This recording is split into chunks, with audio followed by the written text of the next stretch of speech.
마지막 강의에 앞서서 이번 민주 아카데미 총괄 맡으셨던 우리 박원철 왜 이렇게 하시면 안 됩니다. 수고하셨는데 마지막 시작을 했으니까 마지막 강의를 시작할 한 말씀 하고 시작하도록 하겠습니다. 아, 예.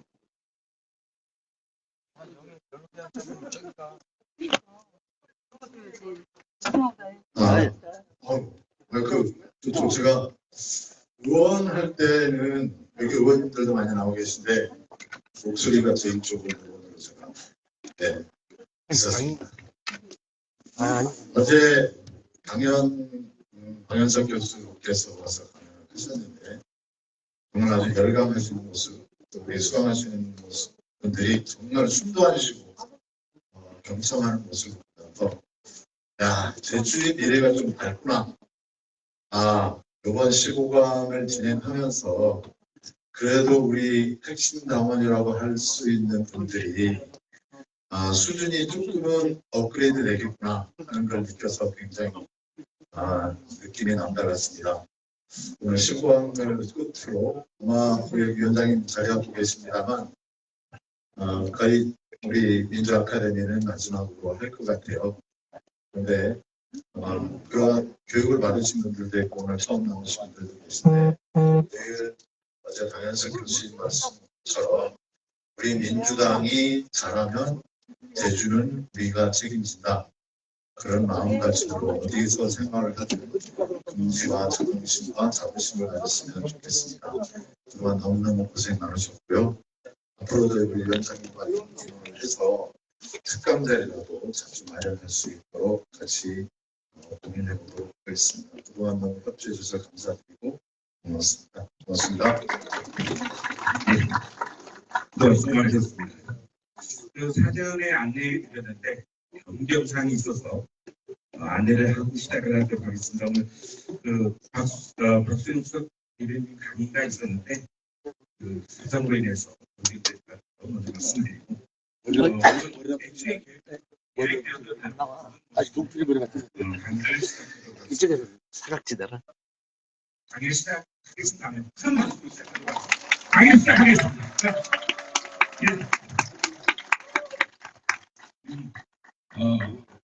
탄핵의 강을 건널 때 저는 배운 줄 알았는데 대중 연설자였습니다. 가슴이 뜨겁고 저도 거리에서 같이 으쌰으쌰를 했습니다. 그런데 방송 시작하겠습니다. 처음 뵙는 것 같습니다.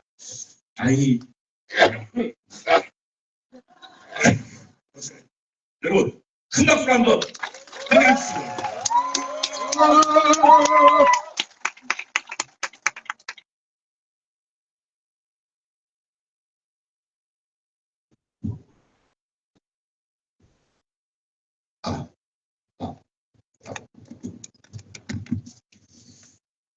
반갑습니다. 배우 이현종 다시 한번 인사드리겠습니다.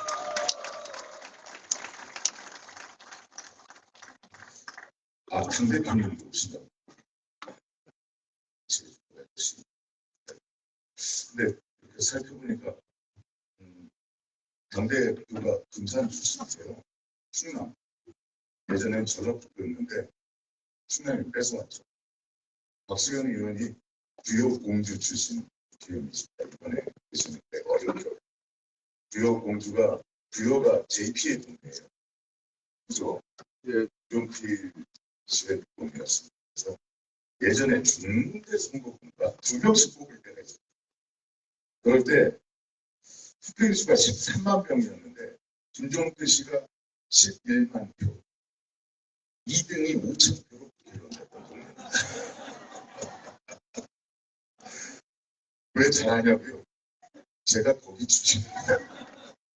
그래서 오늘 충남 3인방이 충남 출신 3인방이 제주를 위해서 전격적으로 출격하는구나 이런 생각을 해서 그렇지 않아도 얼마 전에 당 대표님이 잠깐 좀 맡아달라고 해서 셋이서 소주 한잔을 한 적이 있었는데 여기서 제주에서 2차를 하겠구나 이런 생각을 했는데 아쉽게 이런저런 좀 있었나 봅니다.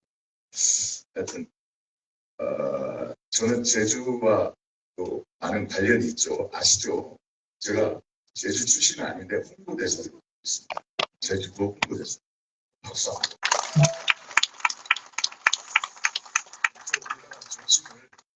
점심을 점수 너무 맛있어. 근데 그 노영동이랑 여기가 노영동이죠. 예. 제가 또 노영동 청년회 자문위원입니다. 여기가 있습니다.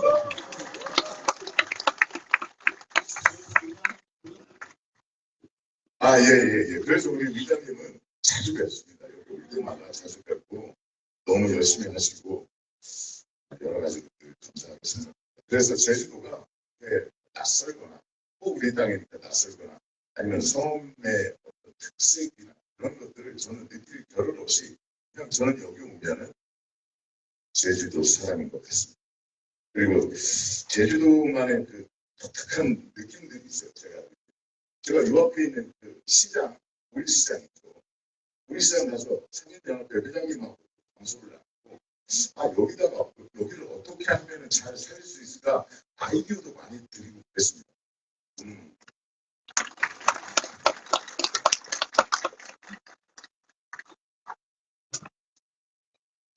제주도 올 때마다 제가 사상 공원에 들려서 한 번씩은 쑥 둘러보고 했는데 오늘은 답을 못 드리고 왔습니다. 여러분 지금 제주도에서 상영 중에 한란이라는 무슨 두분 단체로 관람할 거죠.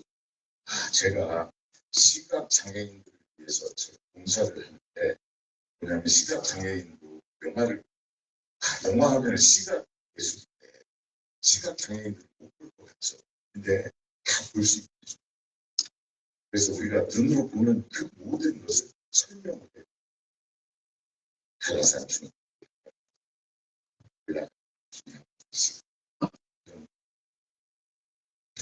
살짝 입어서 좋습니다. 나는 위로 올라가고 나를 때리고 있습니다. 이런 식으로 그런 서비스를 해주는데 그 한란을 제가 꼭 하고 싶어서 서비스를 한지 여기저기서 많이 있어서 영화 한란 지금 하시고 그런 걸 하면서 한 제가 웬만하면은 NG를 잘 안 되는 그리고 대본을 읽는 거니까 그렇게 큰 문제가 아닌데 눈물이 앞을 가려서 소리가 나서 한 5번 정도 NG를 참 좋은 영화예요. 더더군다나 신고학대라는 데서 김양기라는 애기가 그 친구는 제가 같은 배우지만 쟤는 배우를 위해서 태어난 정말 연기를 잘한다는 것은 우리는 평생 제가 30년 누구를 이렇게 잘 들여다보고 그 사람의 특색을 간파하고 그리고 그것을 머릿속에 저장을 하고 그 저장된 기억으로부터 과거를 유출해내는 작업들을 이게 그냥 본능적으로 되었죠. 이렇게 우리 의원님 얼굴을 보면 예전에 저 둥근 이마에서는 똑똑함이 철철 흘러고 있고 네, 그리고 귀로 봤을 때 남의 얘기를 잘 듣는 그런 형상 그리고 반상 보고요 얼굴 근육이 몇 개로 이루어진다 그 근육만 해도 이게 그러니까 웃으려면 어떤 근육이 어떻게 움직여야 웃어준다. 근데 요즘에 성형수술이나 이런 것들 받아서 얼굴을 이렇게 고정을 해놔서 자기는 웃는데 이러고 있는 사람도 있고 우리 보통 분들은 다 그냥 웃으면 웃는데 웃는데 지금 약간 오른쪽이 약간 많이 올라갔죠. 이것을 근육의 움직임으로 알아챌 수 있어야 그래서 근육의 움직임이나 뼈의 움직임까지 디테일하게 알고 그것을 응용을 할 수 있어야 극도로 고통을 느낄 때 표정이 같은 그런 것들과 뭐를 안 보고 연습을 할 수 있습니다. 영화를 하려는 두 가지를 말씀드리겠습니다. 제가 한란이라는 영화를 보면서 제가 가지고 있던 막연한 사실 그냥 제주도민들의 슬픔 같은 시기에 재산 여기저기 가서 해녀가 직접 하는 국지의 어떤 해안가에 있는 해치를 다 사상 때 보셨죠.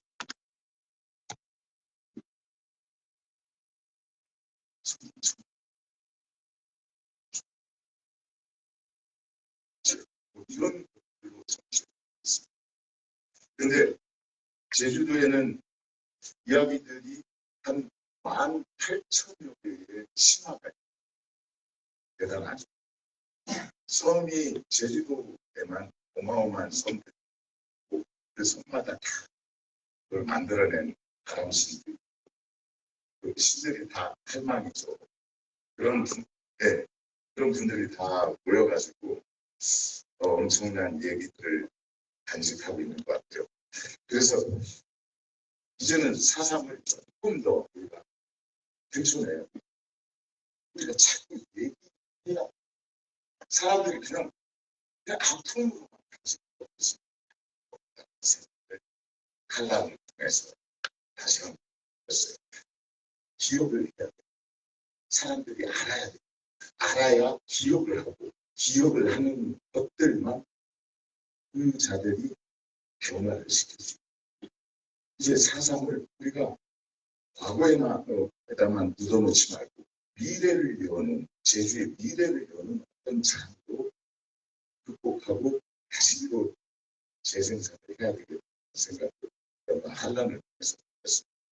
그 아픔 똑같이 느끼고 처절하게 반성하고 반성하고 그리고 단계를 회복하고 그리고 그걸 통해서 우리 제주가 어떻게 세상 사람들과 또 만나는 연습을 해야 될지 어떻게 그들을 받아들일지에 대해서 곰곰이 생각해야 될 때가 된 것 같습니다.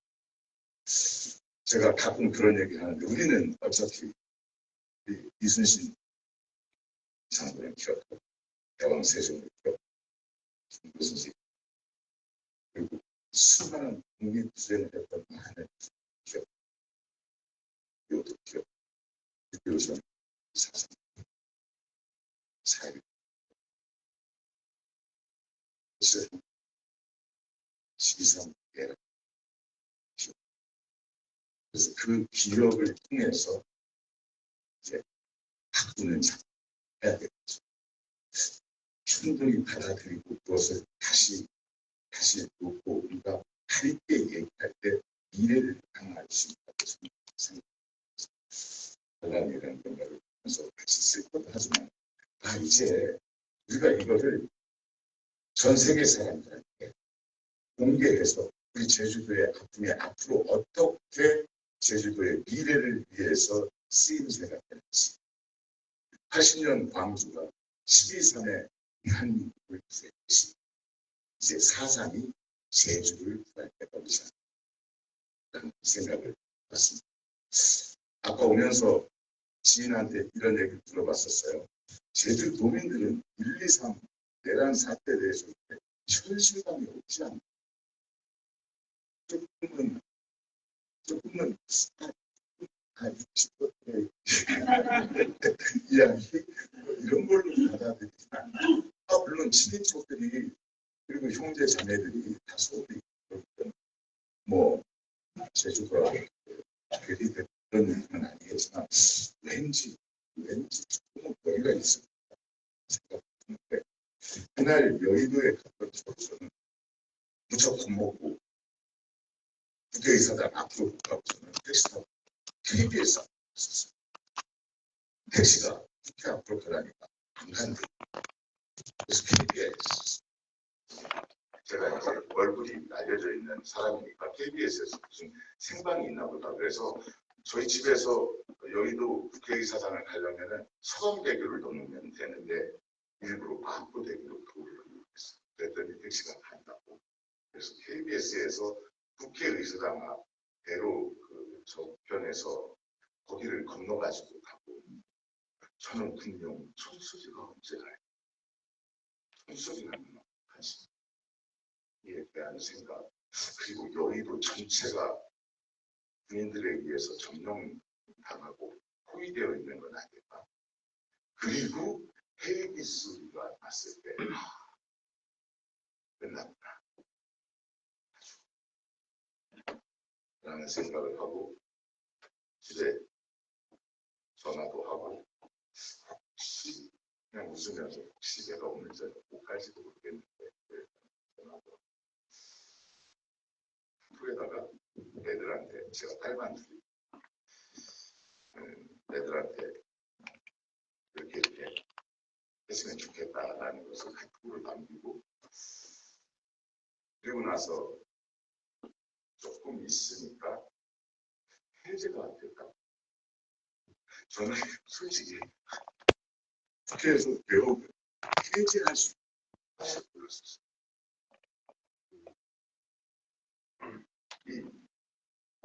계엄은 그냥 하면 되는 거지.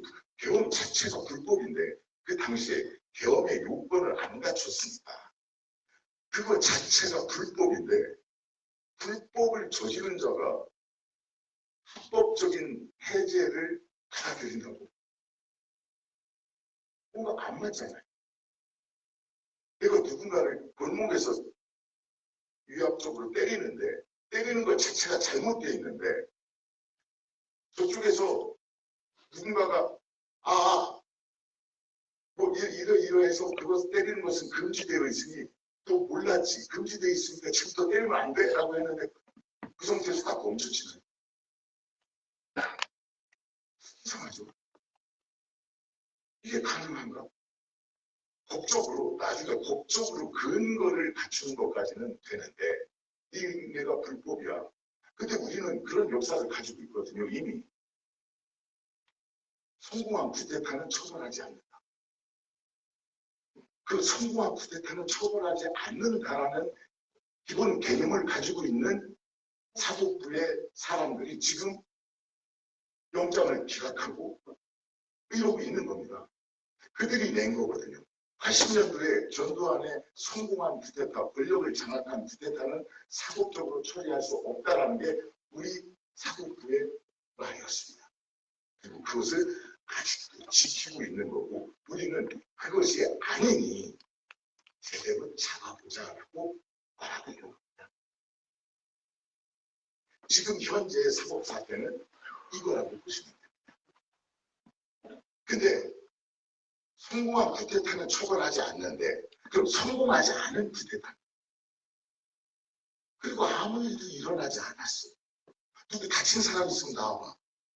누구 죽은 사람 있어? 국회의원은 뭐 끌었다가 뭐 어디서 고문이라도 했나?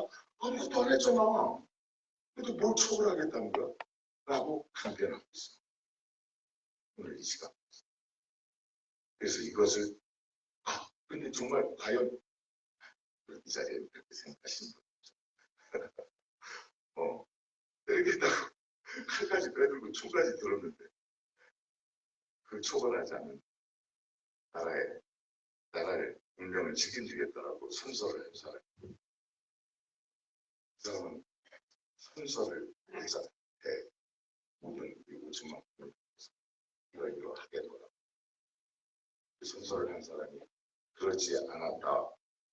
그냥 장난으로 한번 해봤다. 분기 좀 잡으려고. 그죠? 말도 안 되는 짓거리를 하고 있는데 사법부에서는 아니 그 정도는 괜찮지 않아? 라고 얘기하고 있는 그래서 지지난주부터 다시 거리로 나가기 시작했습니다. 저희들이 할 수 있는 게 그거밖에 없기 때문에 그리고 그것이 가장 큰 힘이라는 것을 지난 1년 동안 겪어왔기 때문에 다시 또 목소리를 높여야 되면서 서초동 사법부와 또 오늘 정부로 대법원 앞으로 가가지고 목소리를 내고 있습니다. 이렇게 우리가 1, 2, 3 대란을 1년 동안 겪어내고 있습니다. 제주도민분들도 똑같은 마음으로 느끼고 있을 거라고 생각이 됩니다. 조금은 더디지만 민주당이 이제 곧 당대표님이 오셔가지고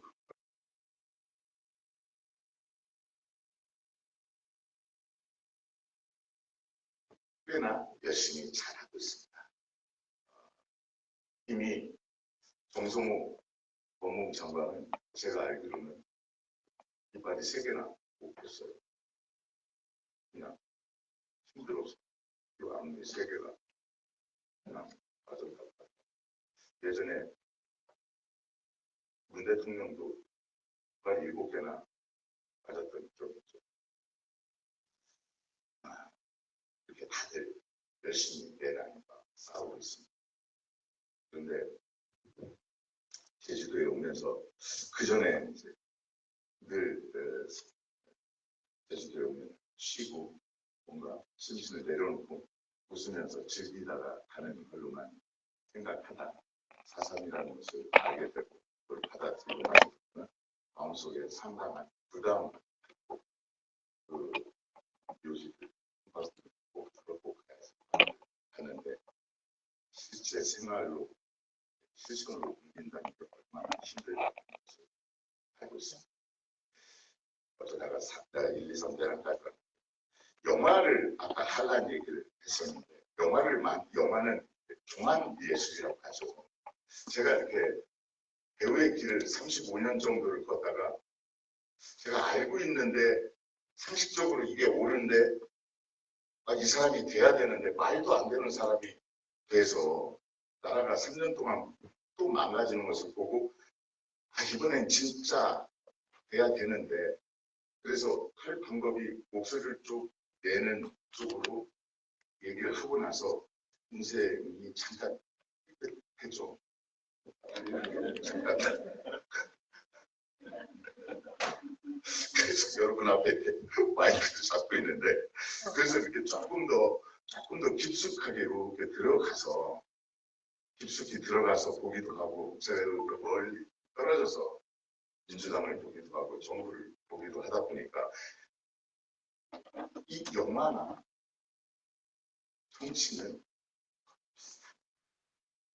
정치인들은 배우와 거의 없어요.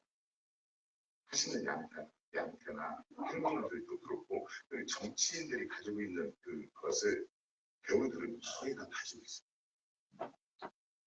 그리고 정치인들은 웬만하면은 배우를 닮아가는 쪽으로 해야 장수를 할 수 있어요. 아까 말씀드렸죠. 연기. 우리는 평생 태어나서 응애야 하는 순간부터 계속 연기를 하면서 살아갑니다. 우리 아버님, 우리 아버님들, 보다 연배가 좀 있으신 아버님들 정말 양심에 손을 얹고 하루에 24시간 중에서 자는 시간 6시간 이런 거 빼고 최소한 7, 8시간은 연기하면서 사십니다. 그렇죠? 남들을 대할 때, 남들과 악수를 할 때, 그리고 와이프한테 얘기를 할 때, 딸내미한테 얘기를 할 때, 아들내미한테 얘기할 때 약간의 첨사를 다해서 약간의 포장을 하고 친절을 가장도 하고 내가 보기 싫은데 그래도 악수는 해야 되고 이렇게 살아갑니다. 그 연기, 근데 그 연기가 진실되느냐 마느냐를 따진다는 게 어떤 의미가 있을까? 우리는 어차피 연기를 하면서 살아가는데 또 어떤 배우는 연기를 잘한다고 하고 어떤 배우는 연기를 못한다고 하죠. 연기를 잘한다는 건 뭐예요? 누구 비슷하게 흉내낸다? 우리 의장님을 비슷하게 흉내낸다? 웃는 느낌이나 스타일을 닮지 않았더라도 그들과 비슷하게는 할 수 있습니다. 그런다고 해서 연기를 잘한다는 소리를 듣지 않습니다. 아까 말한 김향기라는 그 어린 배우가 애를 둔 딸내미 하나를 둔 아이 엄마 역할을 하는데 정말 진심을 다해서 그러면 어디서부터 연기를 하나 배우들은 현재 이 대본상에 이 사람의 과거에 대해서 써놓지는 않습니다. 그러면 현재를 구성하고 있는 것은 이런 말을 한다는 것은 이런 대사를 할 수 있다는 것은 과거에 어땠기 때문에 이렇다라고 등식을 성립하는 작업을 합니다. 아가야 엄마 금방 갔다 올 테니까 너 여기 있어. 할머니랑 여기 있어. 대사를 하면은 이 대사를 어떻게 할 것인가. 지금 애기야 금방 갈 테니까 여기 있어. 라고 하는 사람이 있어. 있어. 금방 올 거야. 이렇게 하는 사람도 있어. 울지 말고 있어. 알았지? 금방 갔다 올 테니까. 쭉 하고 갔다 오나? 이렇게 하는 사람도 있어.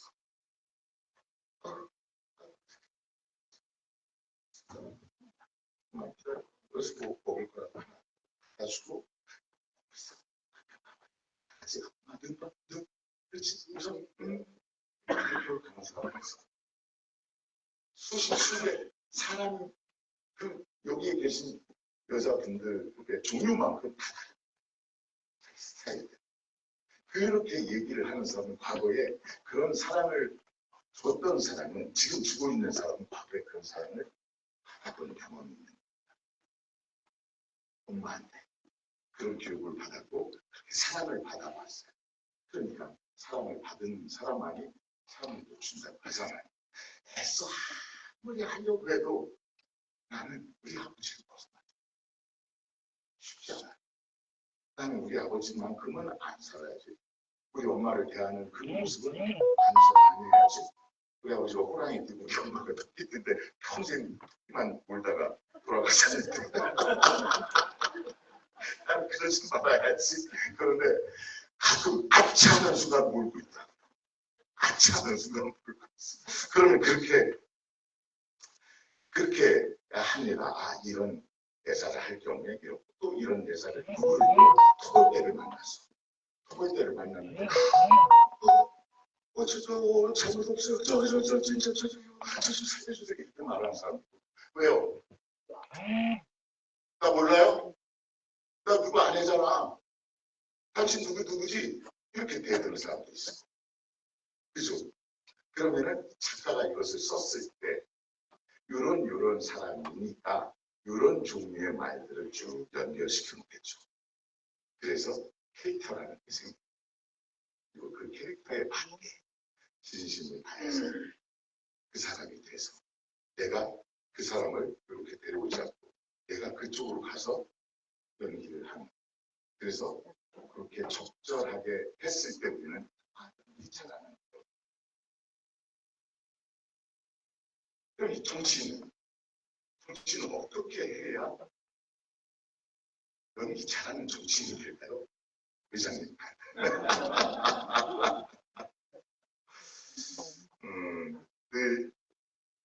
늘 낮은 자세로 아니면 눈높이를 맞추면서 여러 가지 방법들이 있겠죠. 그렇게 가는 방법들의 가장 기본은 공감 능력이 아닐까 생각합니다. 정치는 공감 능력의 확대라고 생각합니다.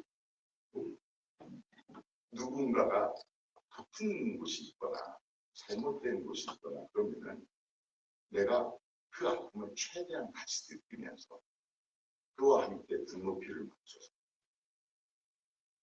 그 사람의 일을 정치적으로 해결할 수 있는 능력을 갖춘 사람. 이게 정치인이 가지고 있는 연기력입니다. 그렇게 진심을 다해서 연기를 할 때, 아, 이 사람은 믿고 쓸만하다. 우리 신부름꾼으로서 적절하다라는 평가를 받으시겠죠. 이게 정치인의 연기입니다. 그러면은 그런 배우를 알아봐야 되겠죠. 김양기라는 배우를 저희가 캐스팅을 해야 될 거 아닙니까? 감독으로서. 그죠? 그리고 그에 맞는 적절한 옷도 입혀야 돼. 그리고 그래.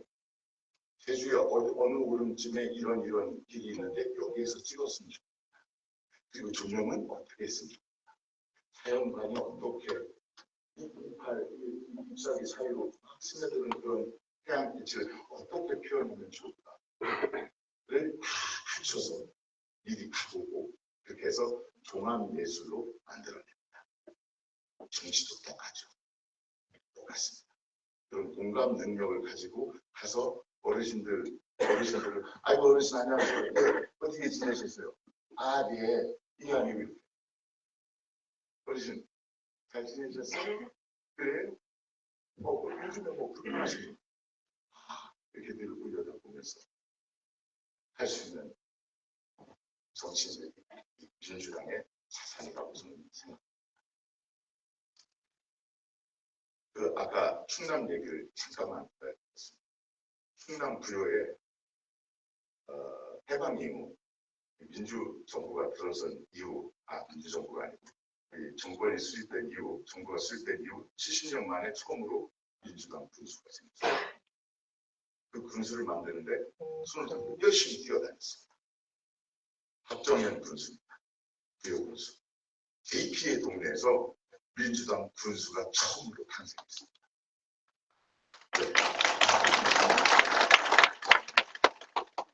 그 양반이 막 연설력이 뛰어나거나 그렇지 않습니다.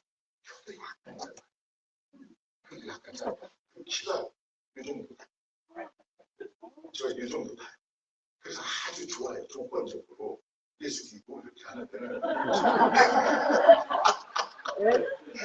나는 이렇게 해야 되는데 그냥 이 정도만 해도 눈높이가 맞아요. 근데 노인정이나 뭐 이런 제가 처음으로 그때 제안했던 게 뭐였냐면은 버스 정류장 모든 관내 부여 군내에 있는 모든 버스 정류장을 한 번씩은 다 물론 정류장이나 노인회관은 무조건 다 가야지만은 버스 정류장은 무조건 가야 했습니다. 그리고 오토바이를 타고 다녔습니다. 저도 오토바이를 타고 양반 오토바이를 타고 수행원은 차 타고 그리고 가지고 저희 버스 정류장에 딱 그러면은 한 40m, 30m 전방에서 내려서 거기서부터 마치 유인원이 사람이 돼가는 곳에 정반대 유인원을 이러다가 이렇게 해가지고 직립부에 있지 않습니까? 우리는 거꾸로 이러고 나서 이렇게 그리고 꼭 절을 한 번씩 하고 다녔습니다. 아, 배우가 왜 그러고 다니는데 아, 예, 이번에 진짜 일꾼 하나 만들려고요. 이거는 뭐 그냥 하여튼 이 사람만 찍어주세요. 번호만 알려주고 민주당만 알려줬어요. 부여에서는 박정현 군수가 민주당 군수인지 잘 모르는 거예요. 그렇게 해서 제 손에 선물을 했습니다. 이제야 민주당이라고 얘기합니다. 그러면 그분의 눈에서 그분의 몸짓에서 진심이 나왔으니까 어떠십니까? 진심이 나왔습니다. 이장님 사모님 거짓말로 술 먹고 들어왔는데 그냥 개인적으로는 좋다고 놀러 들어왔는데 의정부더라고 하는 일이 있어서 이런 거 할 때 얼굴 표정이 좀 달라지시죠. 그죠? 달라져야 사람이야.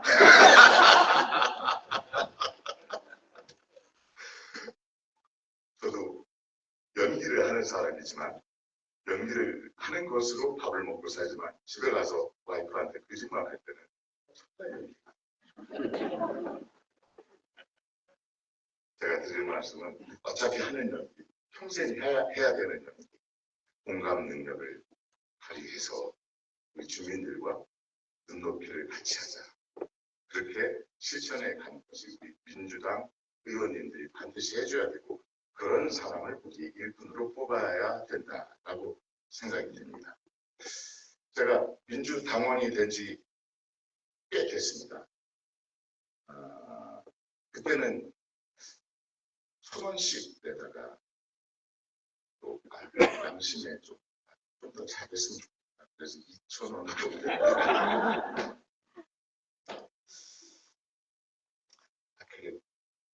이재명 후보가 경기도지사를 하고 대통령을 한번 해보겠다라고 얘기했을 때 그래, 저도 그때 말렸습니다.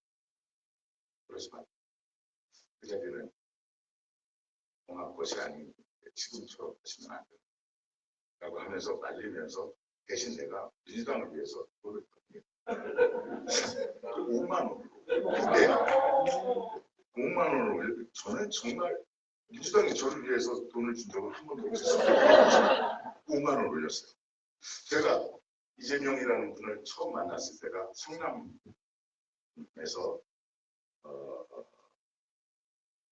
뭐죠? 저 변호사 민변 부임을 했습니다. 그때 성남의료원을 만들겠다고 본인이 시정을 한번 해보겠다는 거예요. 그러니까 하지 말라고 했어요. 전혀 정치인이 배우가 배우가 될 만한 수량이 전혀. 왜냐하면 연기를 잘해야 되는데 당신은 연기를 잘하지 않고 너무 솔직하다. 속을 다 드러낸다. 이래가지고는 안 된다. 연기를 내가 좀 싫다고 앞에 나가서 웃을 수 있고 남의 손도를 내가 좋아하지 않는 사람의 손도 잡고 때로는 그 사람한테 고개를 숙이고 이게 정치인데 그리고 최악이 아니게 차차 악이라고 협의를 해서 우리 합의를 해서 차차악이나 차악이나 뭐 조그만 선이라도 조금이라도 들어가 있으면 그렇게 만들어야 되는데 당신 웃기잖아 끝까지 안 된다 그랬더니 한번 포기했어요. 술 먹고 풀었어요. 근데 그 다음번에 다시 왔어요. 같이 술 먹다가 우리가 아무리 민변에서 시민단체에서 아무리 기부라고 해봤자 안 되죠. 이게 우리가 의료원을 만들면 우리가 좋다는 거냐 아니지 않느냐. 여기에서 의료원 서비스를 잘 못 받는 성남 시민들 성남에 대해서 잠깐만 설명을 해드리면 성남은 우리나라의 주소판입니다. 대한민국의 주소판하고 왜 그러냐면 분당이라는 아주 잘 사는 우리나라 첫 번째 계획된 도시가 있죠. 일산과 분당인데 그래도 분당이었죠.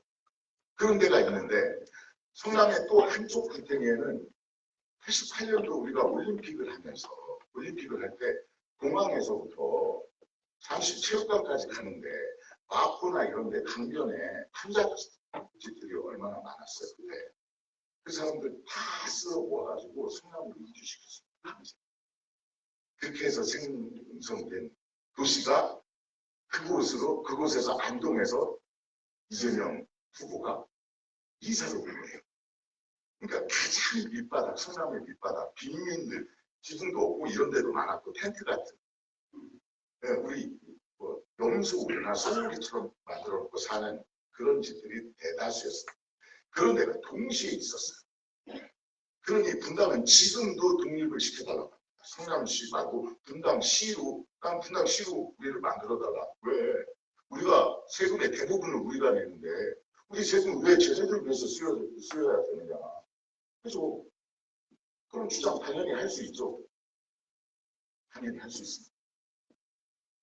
근데 이 사람들이 이렇게 잘 살게 되는 데는 이 사람의 노동력이 반드시 필요했다라는 것을 잘 모르겠죠. 어쨌든 현재 내는 돈의 대부분은 성남시에서 거치는 세금의 대부분은 이쪽에서 냅니다. 그리고 저 사람들이 우리의 혜택을 다 뺏어간다고 생각하는 게 성남시 거기서 성남시에서 시장을 한번 해보겠다. 이 화합을 한번 만들어 보겠다. 그리고 의료를 지켜야 된다. 좋습니다. 뭐 배우지만은 뭐 그렇게 크게 살짝 밥으로 먹고 살짝 원래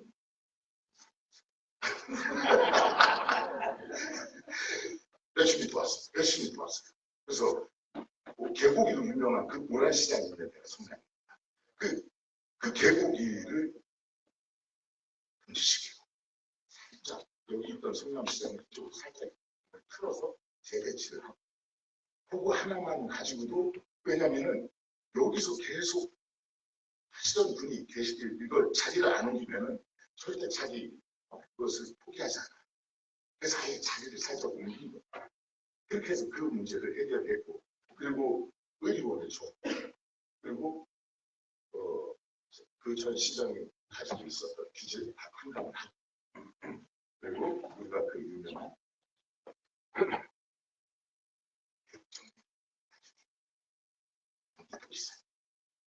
그렇게 해서 성남시장을 했고 유명한 그 무상교포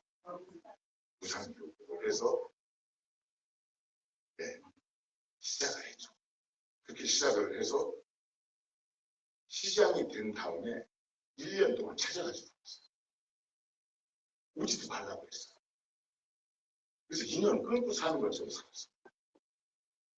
무수히 많이 기회가 있었지만은 근처에 가지도 않았어요. 그리고 시장을 된 지 3년 만에 처음으로 형 밥은 한번 사야 되는 거 아니야? 3년 만에 처음으로 가서 가보를 얻어. 그리고 나서 도지사를 하게 돼요. 하지 말라고 그랬어요. 한마디가 시정하고 도지사는 또 다릅니다. 권한은 시장한테 거의 되고 있습니다. 도지사는 큰 권한이 없어요. 도지사한테 할당된 공무원들은 지금은 바뀌었죠. 예전에는 소방 공무원밖에 없었습니다. 소방 공무원은 도지사가 하나 있어요. 그래서 예전에 왜 김문수 씨가 나 김문수인데 너 이름 뭐야? 이렇게 했던 게 전화해서 명령할 수 있는 데가 소방관밖에 없어서 그렇게 한 거였어요. 진짜로. 그래서 당신의 그 행정적인 능력을 발휘했으니 그것을 발휘하기 위해서는 더 큰 도시로 가거나 성남시장을 한 번 더 합시다. 조금 더 큰 것을 한번 해보고 싶다. 그리고 경기도에서 산적한 문제들. 경기 남북도로 나눠져 있고 성남시랑 똑같습니다. 경기 남북도도. 경기 남부의 대부분의 인구가 다 살고 있고 잘 사는 동네는 다 경기 남부에 있습니다. 이쪽 과천에서부터 쭉 해서 의왕, 안양을 거쳐서 또 저쪽 인천과 이어진 북경과 이어지는 그 동네까지 경기도의 투표인 수가 1178만인가 그런데 70% 정도가 그 벨트에 삽니다. 그리고 저 위쪽은 땅은 훨씬 더 큰데 인구는 3분의 1밖에 안 되고 그런데 민주당은 한 군데 있어요. 어디게 지금도 딱 한 군데만 가지고 있어요. 서쪽에 파주. 왜 그러냐면은 파주는 일산에서부터 쭉 올라가는 자유로가 있어요. 교통이 좋습니다. 자유로 편도 한 8차선의 도로가 쫙 뚫려있죠. 그러면서 거기까지 이제 교통이 좋으니까 출퇴근하려고 젊은 사람들이 그쪽으로 많이 이사갔어요. 파주 쪽으로. 그래서 파주는 그래도 한 55%는 많았습니다. 경기 북부, 서울을 절반으로 나눠서 위쪽은 아주 한 군데밖에 없어요. 근데 그쪽을 만들어 보겠다라고 민주당 대표로 만들어 보겠다고 야심차게 해서 지난 대선 때 어쨌든 열심히 의원이나 시장이 많이 있지는 않지만은 어쨌든 약 40%가 넘는 표를 얻었습니다. 연천이나 이런 휴전선하고 저평지역 이런 데는 17%, 21% 이렇게 나오거든요. 그것을 40% 수준까지 올려놨습니다. 물론 당선자는 아직 안 나오고 있지만은 이제 이번 지선 다가오는 내년 6월 지선에서는 반드시 민주당 시장이 나오겠죠. 그리고 그 다음 총선에는 의원도 나올 겁니다. 그리고 나서 관계를 조금만 더 그러고 나서 갑자기 문재인 후보가 확정된 상태에서 자기가 됐다. 한번 나오겠다. 좋다. 후보로 나오는 건 뭐죠? 한번 나와서 한번 해보시라. 경험을 얻기 위해서. 그래서 그때 조직도 만들어보고 대신 어차피 문재인 후보가 이기는 판이었어요. 전 국민이 다 인정을 그런 판이었죠. 기억을 보건데. 그래서 근데 이게 우리 둘이 싸우는데 체급이 확 저와 초등학생이 싸운다 보면 재미가 이걸 돈 주고 와서 보지가 않잖아요. 흥행 능력이 떨어지니 체급을 올리는 방안을 여러 가지로 방안을 해서 모색을 해서 체급을 올려놓을 테니 대신 끝났을 때 두말하지 않고 깨끗이 승복하고 다들 이쪽으로 와서 백기통을 하자. 대신 정책을 많이 연구해서 시간이 있으니 정책을 많이 연구해서 여기서 30% 정도를 얻으면은 그죠? 예를 들어가지고 6대 3, 5.5대 3.5 뭐 이런 식으로 해서 쳤어요. 그러면은 그 중에서 괜찮은 정책 한 두세 개는 들어주지 않을까? 이런 얘기를 했던 기억이 나요. 그러면서 80년대 운동권을 다 뿔뿔이 흩어져 있던 운동권들을 한 군데 모아봤습니다. 그래서 백범백안이라는 용산에 있는 백범백안이라는 곳에서 약 5천 명이 모였습니다. 83만 번, 84. 이 82학번 선배님 있었고 83, 84, 86 학번까지가 87, 60만 세대를 이끌었던 세대입니다. 이때 운동하다가 한 번이라도 잡혀가지고 빵에 갔던 사람들이 상도 없어요. 각지에서 하루 조금씩은 알고 있습니다. 한 명 거치면 두세 명도 알게 되고 이렇게 돼가지고 5천 명이 모여서 성명서를 냈습니다. 그리고 이재명 후보를 모셔다가 연설을 한번 듣고 그때 1시간 반 정도의 연설을 마이크 한 번도 안 넣고 쪽지 하나도 안 보고 1시간 반을 정말 멋진 연설을 했어요. 이재명 후보. 제가 그 영상을 가지고 있는데 아직 공개는 안 하고 있지만 어쨌든 대단한 영상이었어요. 다 감복했어요. 그리고 대신 우리는 그것을 약속을 받았어요. 아까 말씀드린 깨끗이 승복하고 그리고 정책을 최대한 밀어넣기 위해서 그렇게 해서 저는 다니는데 뭐 전남 광주나 이런 데 갈 때 5천 명 중에서 정말 가능한 사람들 뭐 엄청나게 갔어요. 500명, 300명 각자 버스 대절 안 하고 KTX 타고 버스 타고 자기 자가용으로 그렇게 가서 300에서 500명씩 다 체육관에 다 들어가서 이월했어요. 갑자기 올라왔죠. 그때 지지율이 10몇 %였던 지지율이 30몇 % 정도까지 쭉 충남을 통과할 때는 그 정도까지 올라갔습니다. 그러니까 어떻게 됐었죠? 눈빛이 바뀌었어요. 그래서 이길 수 있다라는 생각을 하더라고요. 이기겠네. 원주시. 오, 이러다가 이기겠는데. 내가 후보대. 이런 마음이 확 달라요. 눈빛이 달라졌어요. 기억나시죠? 여러분.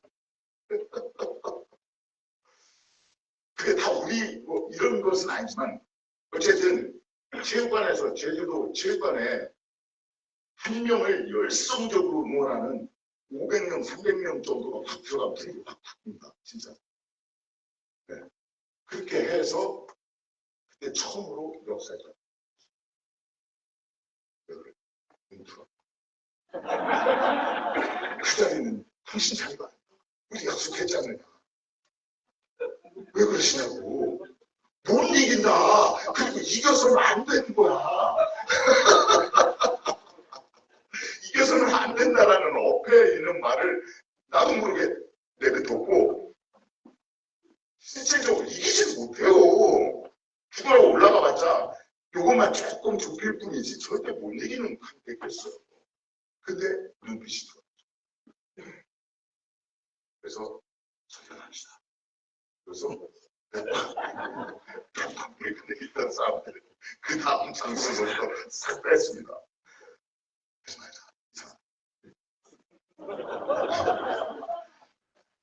그래서 권력이 한번 돌면은 연예인 잘 아시더라고요. 사람이 완전히 달라져요. 그리고 그것을 그때 정치적으로 맨 처음에 사형선고는 그때 당했었어요. 그리고 이재명은 잊혀지는 줄 알았죠. 근데 그것을 자기 조직을 내 손가락 혁명을 하고 손가역 했습니다. 내가 손가역. 근데 스스로 손가역을 해체했어요. 그럴 필요. 스스로 해체하고 다시 거기 포지션에서 열심히 일하고 좋은 정책을 냈고 그때 대고 정비를 하고 그래서 일 잘하는 사람으로 일 잘하는 행정가로 천천히 1%, 2% 정도의 지지율을 가지고 대통령 다음 차기 후보로 누가 거론되냐 할 때 1%에서 5% 정도 차지했었습니다. 그리고 우리는 한동안 안 만났어요.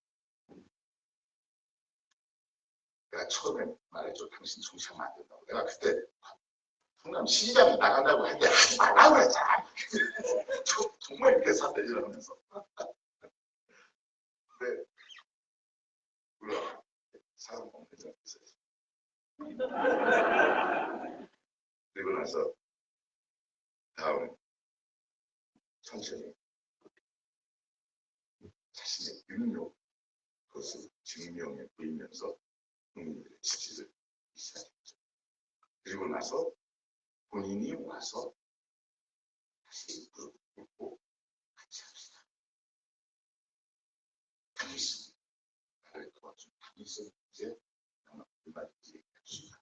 그렇게 저 같은 사람한테 찾아오. 그 이재명 대통령이 만날 수 있는 거의 모든 사람들을 그렇게 1대1로 찾아다니면서 다 눈을 마주치고 얘기했습니다. 그때부터 사법적인 탄압이 시작됐죠. 10%, 20% 올라가니까 이제 사법적으로 그리고 다 이런 세월을 겪으면서 진짜 물리적으로 죽을 뻔했지 않습니까? 제가 볼 때는 한 네 번 정도는 죽은 것 같아요. 이걸 어떻게 설명이 안 돼. 어떤 우리 뭐라고 하지? 여사님. 여사님도 이해를 못해요. 설명이 불가능해요. 마지막으로 이제 내란 때 이렇게 자세히 하는 거 국회로 보여주십시오. 방송할 때 잘 들어보시면 옆에서 울고 있는 김혜경 여사의 목소리가 들립니다. 저는 그 목소리 듣고 왔어요. 대표님 목소리 때문에 대표님이 오라고 해서 그러기보다는 옆에서 국민 여러분 대타를 막을 수 있는 힘은 오로지 국민의 힘밖에 없습니다. 여러분이 와주십시오 할 때 옆에서 와주십시오라고 할 때 옆에서 이 목소리가 짠한 사지로 남편을 보내면서 그렇게 안으로 자기가 운전을 해서 여자반이 아니고 여사님이 직접 운전을 해서 남편을 데려다주는 그 마음 그리고 등 떠밀고 밤을 넘어가게 만드는 그 마음이 없어요. 그렇게 해서 이 정권이 탄생했습니다.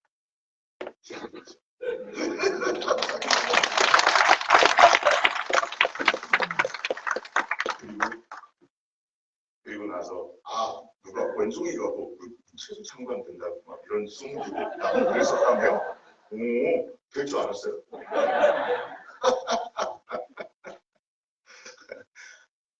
억만 돈을 갖다 줘도 안 하는데 저는 그 양반 옆에서 20여 년 동안 지켜봤잖아요. 그 사람 옆에서 저만큼 해서 도와주는 일은 얼마든지 할 수 있습니다. 진짜로. 그리고 힘도 나고 재미도 있어요. 왜 차라리 일을 옆에서 도와주는데 앞에서 못하면 좀 짜증도 나고 아이씨 꼭 해야 되나 이런데 정말 여기서 바람을 이렇게 쓱 내면 이쪽에서 태풍이 일어나고 막 이러니까 얼마나 일하고 싶겠어요. 근데 하루 옆에서는 하면 안 돼. 하루 옆에서 혼자 잘하는 해.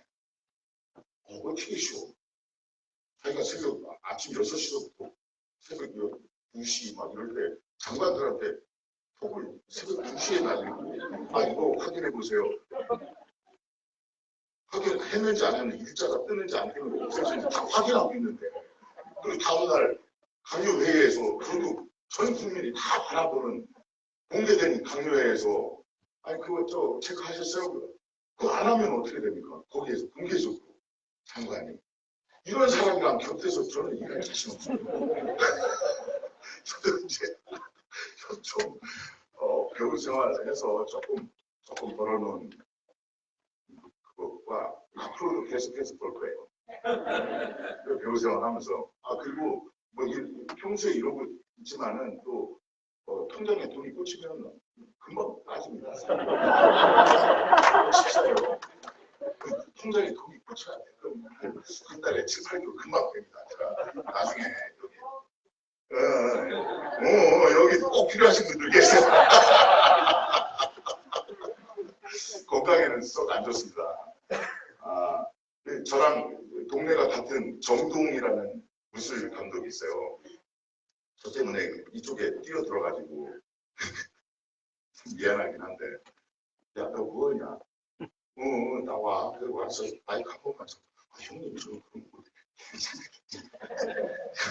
그래가지고 이제 완전히 민주당에 투사가 돼가지고 저랑 같이 움직이는데 그 친구는 하루에 7kg 뺍니다. 24시간 안에. 그 복싱 선수가 살 빼는 방식으로 우리한테 적용하잖아요. 복싱 선수는 500g이나 1kg를 빼기 위해서 그렇게 합니다. 이미 빠져있는 이 근육과 이 표피 사이에 지방이 거의 없어요, 그 사람들. 그런데도 거기에서 1kg를 빼내야 되니까 얼마나 혹독하게 하겠어요. 근데 그것을 우리한테 제 몸에 적용하면은 7kg 빠집니다. 살짝 맛만 보여드릴까요? 네. 어차피 힘들고 하잖아요. 시작을 하면은 2시간 동안, 3시간 동안 운동을 하는데 2시간을 이 근육 운동을 해요. 여기, 그리고 벤치프레스, 하고 이 근육 운동만 2시간 동안 합니다. 그리고 1시간 정도를 유산소 운동을 해요. 근데 달리지 않고 걸어요. 빠르게. 이렇게 건강 이렇게 걷는 거로 20km 걷잖아요. 간만만 좋아져. 절대 그러면 안 돼. 걸으려면 이렇게 걸어야 돼. 이렇게 걸어야 돼. 제가 우리 집 구파발인데 강남까지 4시간 반 걷습니다. 빠른 걸음으로. 근데 그렇게 걷는 유산소 운동을 1시간 해요. 그리고 수면 유도제를 하나 따고 샤워를 하고 수면 유도제를 먹고 그러면 바로 자요. 수면제 말고 수면 유도제 그런 거 있어요. 몸에 자연성 그리고 2시간 딱 자고 깨워달라고 2시간 딱 자고 일어나서 똑같은 패턴으로 30분 빼서 다시 운동. 그리고 근력 운동부터. 그리고 유산소 운동. 그렇게 하고 다시 또 씻고 따뜻한 마음으로 잠이 오면은 바로 자고 혹시 안 오면은 힘들어서 안 오면 그거 살짝 그리고 또 2시간 또 자요. 중간에 요게 포인트야. 요걸 3타임 딱 하고 마지막에 쏙 잡니다. 살은 운동할 때 빼앗지 않고 살에 빠져. 대사 기능이 계속. 그래서 그렇게 딱 24시간 딱 나머지 6시간 딱 자고 일어나면은 놀라운 볼이 통장에 돈 딱 꽂히면 바로 치키고 잡혀. 그래서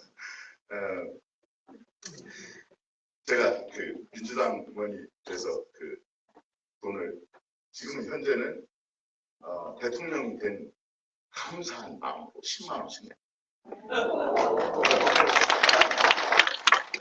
아까 5만 원에서 얘기가 여기까지 왔습니다. 네, 그래서 지금 10만 원씩 열심히 내고 있고 그렇게 내는 것은 뭐냐면은 저에 대한 다짐이기 때문입니다.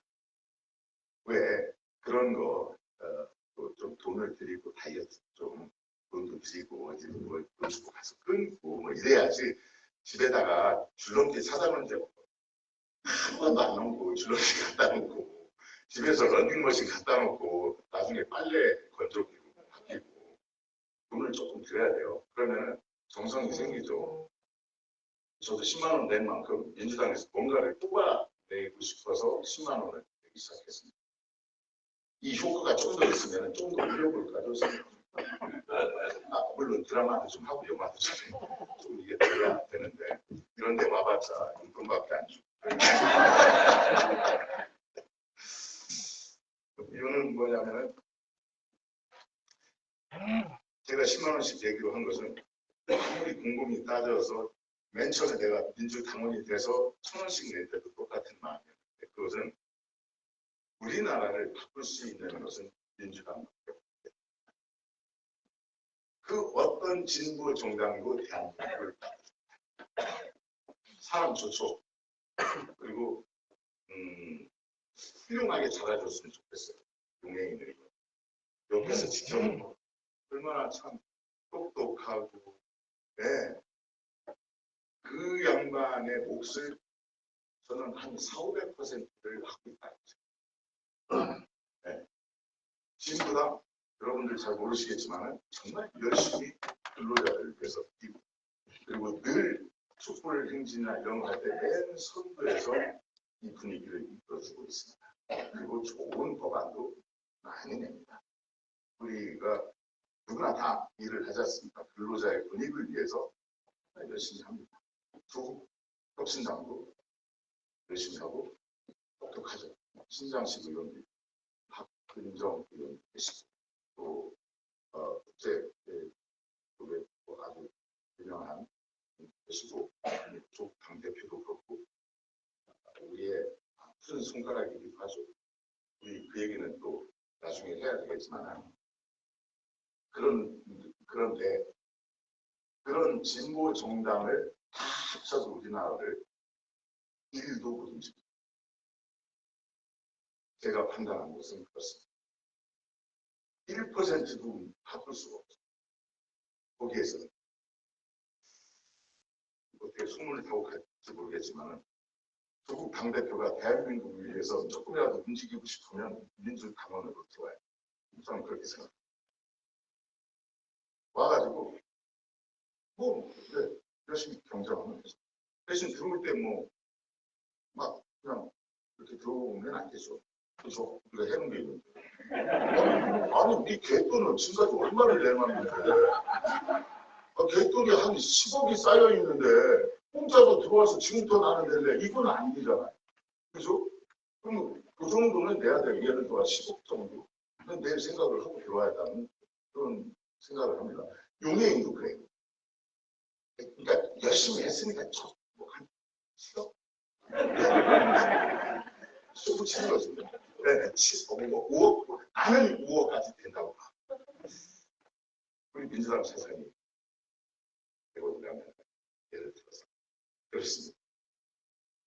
신당도 예전에는 우리나라를 바꾸는데 예전 한나라당, 새누리당을 할 때 꽤 많은 역할을 했습니다.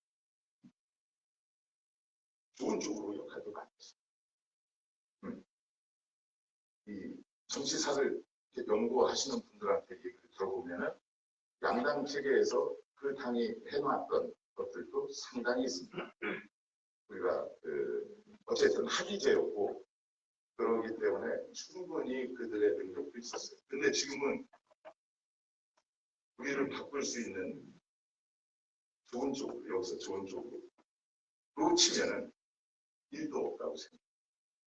이제는 그 기능을 스스로 던져버렸고 사버렸어요. 제가 가끔 이런 데 오면은 설문을 조사를 꼭 한 번씩 하는데 지금 타이밍 같아서 한번 해보겠습니다. 제주도민들은 어떤 생각을 가지고 계신지. 여기 계신 분은 우리 민주당을 사랑하는 분들이고 국힘에서 오신 분들 있으면 빨리빨리 손드세요. 여기가 가운데입니다. 가운데에 제가 서 있고 이쪽 우측이 좌측이 오른쪽으로 하나 둘 셋 넷 다섯 이 정도라고 치죠. 왼쪽으로도 한 5 정도가 있습니다. 현재 민주당은 우리의 민주당은 사지선다. 어디쯤에 위치하고 있는지 한번 여러분들이 여러분의 생각을 한번 알고 싶어서 1번 오른쪽으로 2발짝 2번 오른쪽으로 4발짝 3번 왼쪽으로 1발짝 4번 왼쪽으로 3발짝 오른쪽 2발짝 4발짝 왼쪽으로 1발짝 3발짝 5번 자, 오른쪽 2번이라고 생각하시면 한번 네. 약 10분정 그리고 오른쪽으로 4발짝이라고 생각하시면 한번 왼쪽으로 1발짝 왼쪽으로 우리 의원님도 왼쪽으로 3발짝 한 번 간첩 아니에요? 가운데 15번 이거는 뭐 여러분들 개인적인 생각이니까 뭐가 옳다 그러다를 얘기하고 싶은 생각은 없습니다. 여러분들이 그렇게 믿고 계시는 만큼 어느 쪽을 향해서 가야 될지에 대해서만 저는 얘기를 하고 싶은데 제가 생각하는 현재 민주당은 2번이라고 생각합니다. 오른쪽으로 4발자국 정도가 있습니다. 제가 마주치고 있는 민주당은 오른쪽으로 4발자국 정도 가서 위치해 있습니다. 근데 그 스펙트럼이 왼쪽으로 3발짝까지 포함을 하고 있어요. 그래서 조국당이나 기본소득당이나 진보당이나 이런 사람들이 발붙일 곳이 없는 거예요. 왜냐면 민주당의 덩치 큰 애가 정말 덩치 큰 애가 저처럼 큰 애가 여기 3발자국에서부터 저기 4발자국까지를 다 휩쓸고 있기 때문에 왼쪽으로 한 3-4발자국 가 있는 용해인 진보당 뭐 이런 데를 다 포함합니다. 그래서 그들이 독자적으로 뭘 할 수 있는 게 없습니다. 그들의 이슈는 다 민주당에 다 있습니다. 예전에 국힘이 했던 오른쪽으로 4발자국, 3발자국까지도 우리가 다 하고 있습니다. 현재 국힘당은 5발자국 저 뒤에 오른쪽으로 7에서 10발자국 세겠습니다. 이거는 정당의 기능을 상실한 흑우 집단이라고 할 수 있습니다. 예전에 나치당이나 이런 애들이 거기에 속합니다. 파시즘을 위주로 하는 당들이 그 정도에 있고 그들의 이슈는 생각보다는 잘 먹힙니다. 왜냐하면 당장 뭔가를 해결해 줄 수 있을 것 같고 행복이 갖자 이런 거. 우리가 마음대로 행복이 가질 수 있습니까? 그래서 당장 그걸 굶어 죽는 것을 존재를 해야 됩니다. 우리가 미국 당은 어쨌든 제가 생각할 때는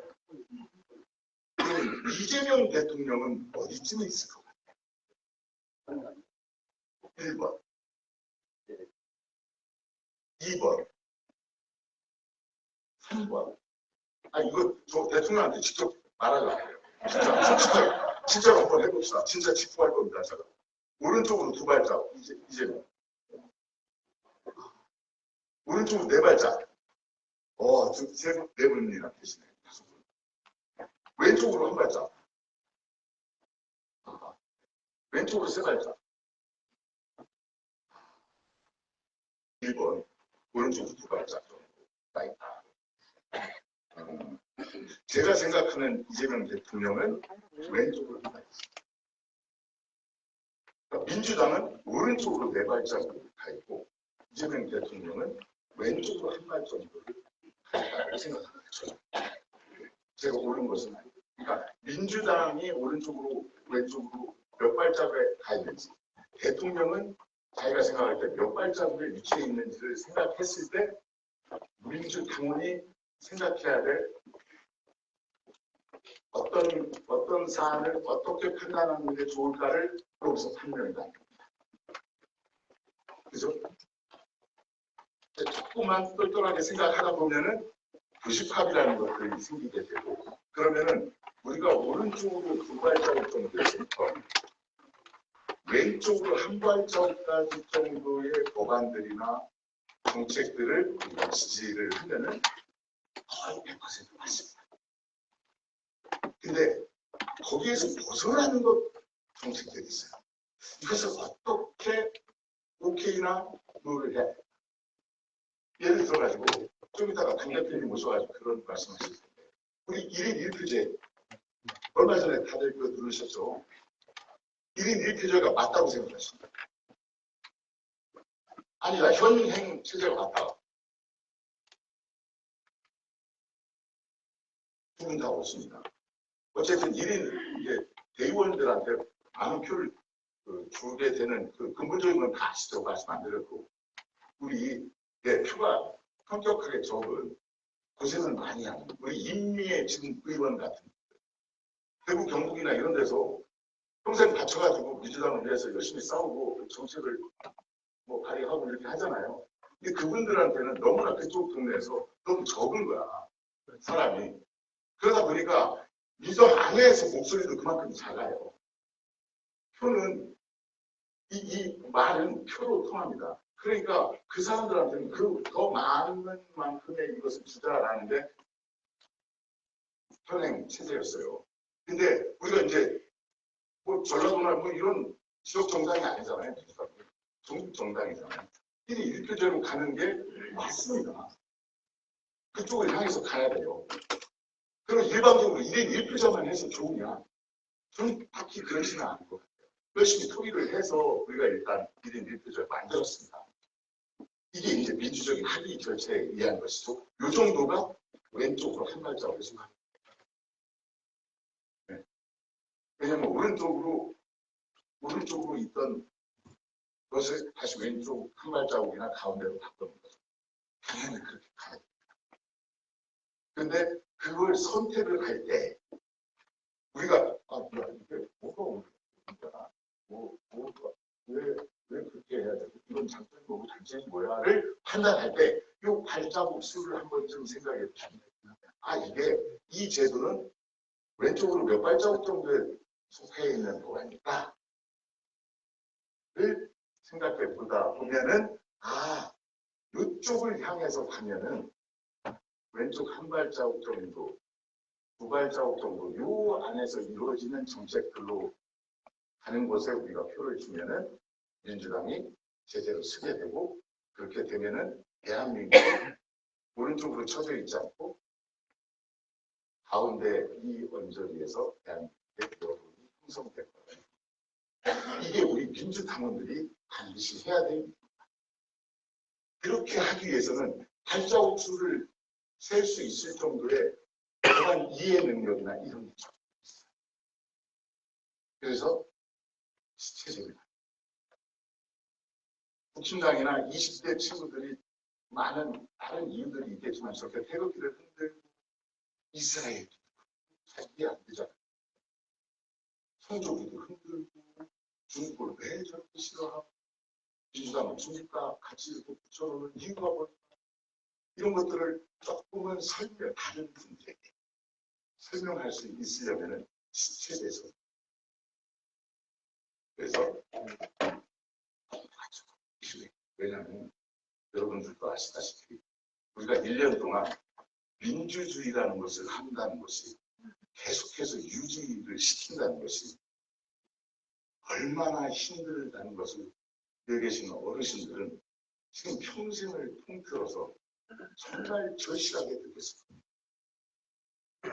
민주적인 합의 절차를 이 사회의 대의명분으로 삼고 우리가 다 같이 공동체 운명을 가지고 대한민국이라는 이름 하에 우리가 한번 살아가보자. 민주주의라는 것을 근간으로 해서 살아간다는 것이 얼마나 어려운지 지난 1년 동안 87년도에 끝냈던 그것을 40년이 지난 지금 감히 지구상에서 최고로 선진화된 국가에서 그것을 다시 시도를 했다는 것 자체가 얼마나 절망스러운 일입니까? 그리고 그 내란이 1년 동안 끝을 제가 볼 때는 6개월, 앞으로 7개월 정도 남은 지선까지 이걸 끝내야 된다 생각합니다. 그래서 그 총합된 내란을 끝내는 총합된 힘으로 지방선거를 치러서 압도적으로 이겨줘야 합니다.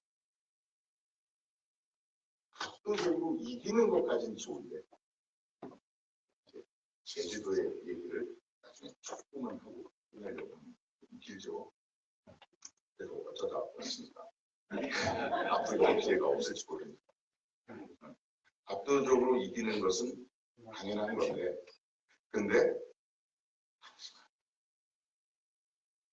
지난번 대선 치르면서 제가 마지막 날 모든 결과가 발표되는 날 오후 5시부터 여의도 광장에 사람들이 당선 축하를 하기 위해서 100만, 200만의 사람 현장에서 지키고 있었어요. 오후 5시 개표 시작하고 실시간으로 숫자가 올라갔죠. 5시부터 여의도 현장에 있었어요. 그리고 우리는 이렇게 이겼다, 저렇게 이겼다, 다들 한마디씩 하고 그러면서 점점 숫자가 처음에는 지지도 했었어요. 그러다가 역전돼서 다시는 역전 당하지는 않았지만은 45%에서 정말 저는 마음속으로 50.1%가 있습니다. 50%만 어떤 신사니까 딱 찾아서 정말 간절한 마음. 근데 0.1%가 근데 저조가 안 됐었어요. 그때 그 초조함, 그 당혹스러움. 우리가 기억을 해보세요. 우리 건국 이래 최초로 대통령 후보가 방탄 유리 안에서 유세를 했던 선거입니다. 우리나라 같은 치안 상태에서 방탄 유리 안에서 밖으로 미안해서 나오면 달아가! 이렇게 소리를 지르면서 유세를 했어요. 우리처럼 치안이 잘 되는 이 나라에서 그런 불안 속에서 대통령을 뽑았는데 또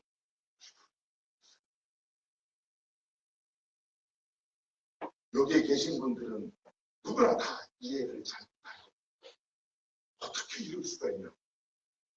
어떻게? 아니 내 자식들을 죽이겠다고 총소리를 들이댄 애들한테 표를 어떻게 던질 수가 있냐? 다시 40년, 50년 전으로 돌아가서 캄보디아처럼 그때 또 살짝 미얀마처럼 그런 전국 속에 80년도처럼 치마 짧은 치마도 검사하고 머리 긴 것도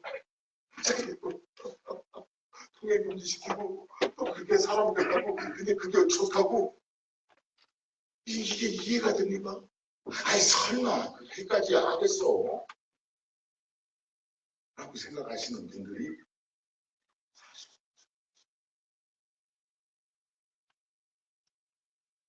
그들과 우리는 같이 살아요.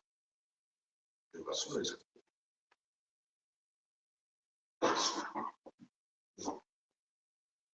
그런 일을 하면서 한명이라고 내법에서 절대 긴장 반동 세력은 어느 사람을 있고 그들은 평소에 그냥 타집합니다. 아니 북한은 한국이 가지고 있는데 그거 이기려면 우리도 있어야지. 그럼 그렇게 안 생각해? 맞잖아. 내가 팬데 네가 보장을 당해든지 네 분식을 키우든지 아니 뭐 배를 내놓고 한번 째든지 뭐 각오가 있어야지 뭐 그것도 못할 거면서 뭐 나란 일을 얘기해. 아니 저기 그게 아니고 그러려 MBT에서 내가 몰라 이겨나가는 사람한테 논리적으로 설명이 안 되는 사람, 합리적인 생각이 안 먹히는 사람들과 더불어서 연기를 합니다.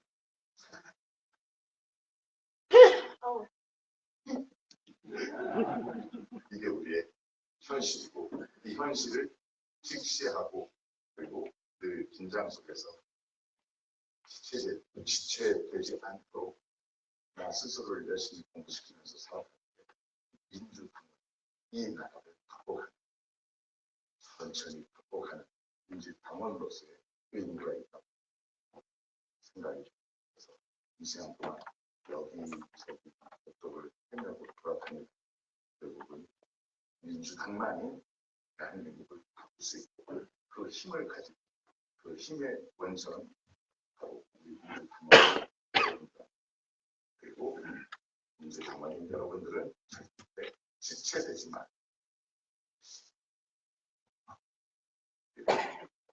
가진 쪽에 있는 사람들과 공감, 통성하면서 살아갑시다. 네, 마지막 말씀이었습니다. 고맙습니다.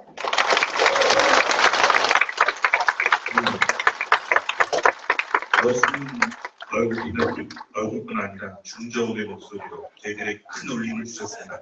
다시 한번 큰 박수로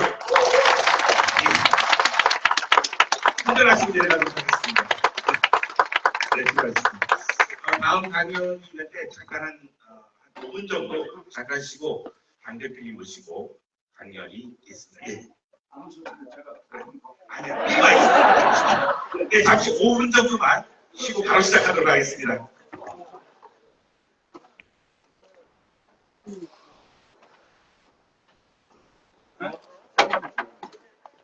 이름을